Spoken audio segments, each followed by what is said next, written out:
আচ্ছা বলো তো, তোমরা কতজন আমার মতো ভিকারাম চাঁদমল নামটা প্রথমবার শুনছো? আমি কিন্তু প্রথমবার আজ গেছিলাম কাকুরগাছি ভিকারাম চাঁদমলের সুইট অ্যান্ড স্ন্যাক্স আউটলেটে। তো ওখানে গিয়েই তো আমি ছিলাম কোন জগতে থাকি আমি কিছুই জানি না। ভেতরে গিয়ে দেখি মিষ্টির পাশাপাশি এখানে রয়েছে হাজারো অপশন খাওয়া দাওয়ার, কিন্তু ভেজিটেরিয়ানদের জন্য। নন ভেজ ওখানে কিছু পাবে না। এখানে আমরা অর্ডার করেছিলাম ছোলা বাটুরা। যেহেতু বিকেলের টাইমটাই গেছিলাম, সে কারণে বেশি কিছু অর্ডার করিনি। প্রথমে এই ফুলকো ফুলকো ছোলা বাটুরা অর্ডার করেছি, তারপরে আর কি, তারপর অর্ডার করেছিলাম 1 কাপ চা। আমার মায়ের তো আবার বিকেলে চা ছাড়া চলেই না। তারপরে চারিদিকটা একটু ঘুরে দেখলাম, বিয়ের তত্ত্ব সাজানোর হাজারো অপশন, আর চারিদিকে নানান ধরনের মিষ্টি।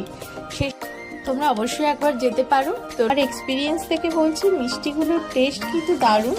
তোমরা অবশ্যই এই ইমারতিটা একবার ট্রাই